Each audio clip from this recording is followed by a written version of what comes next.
2005, I was hired at St. Louis University to be the Associate Vice President for University Development.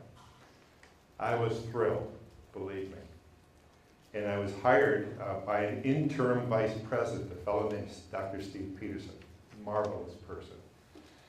And Steve had been the associate vice president, and continued to be, as it turned out, for alumni and annual giving. But he was the interim vice president, and he hired me as the associate vice president. And Steve was very forthcoming, and he didn't wasn't shy about saying he was competing for the job to have it full time. And I thought, boy, Steve would be a great person to work for and work with. Well, as it turned out, the search committee had something else in mind. And they hired a fellow from Minnesota named Tom Keefe. Tom was a lawyer. Tom was an outstanding fundraiser. Was a great salesman back in the day in his career. So I remember one night Ellen and I had dinner with Tom. He came to town house hunting. Wanted to have dinner with us. And there was a little chill. There was a chill. Made me wonder, Ellen and I talked about it. Jeez. So finally he arrives. And I'd been on the job about 2 months, working as hard and smart and as furiously as I could. And then, I don't know, maybe it was 10 to 8 in the morning, he calls me in. And I'm hardly seated, and he looks at me sternly. And he says, Martin, I specifically asked that hiring committee not to fill your position because I wanted to fill the person that I would select. I don't know what would go through your mind. I know what went through my holy. It's like, oh my God, what am I going to do? I've been here 2 months. This guy wants to fire me? Is that what he's saying? Does he want me to resign? Now, sometimes in situations like that, the best thing we can do is resign.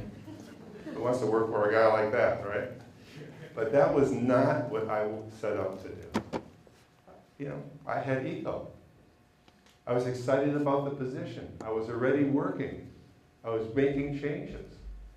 And I thought, what, this guy, I'm going to prove to this guy, I'm the best associate vice president for development he could have ever hired. And I went about demonstrating that. Now, he began to soften over time towards me. And I think he was impressed with the results. And I tell you what, you know how you keep your enemies closer? Not that Tom was an enemy, but I was in his office at least 3 times a day. Filling him in, updating on one thing or another, one person or another, one circumstance or another. And our offices weren't that far apart.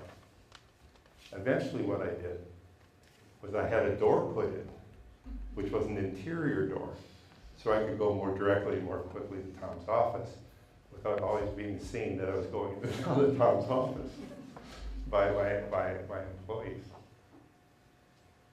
And gradually we formed this great relationship because Tom was a guy who liked to talk. And he would come back from a meeting, an executive meeting, and he was working with Father Biondi in those days, and let's just say those meetings could be wild and woolly. And he would come back and he would tell me about it. And it was like sitting at the feet and absorbing like a sponge. And then we would talk about donor prospects or problems with donors. And his insights, his approaches sometimes blew me away. And I think hopefully I gave him a couple ideas over the 3 years too. And when I competed for the UMSL job, I think the recommendation that put me over the top was Tom Keefe talking to Tom George, our chancellor, on the phone. I really do believe it was Tom who gave me such a fantastic accommodation that Tom George would have thought that he was a fool if he would have chosen otherwise. So we make lemonade with lemons. Now, did I grow, change, stretch? I talked about them in dog years. Absolutely. Did it take everything out of me? Ask Ellen how tired I was day in and day out. But did my abilities grow? Did my character grow and develop as a result of it? I'd like to think so.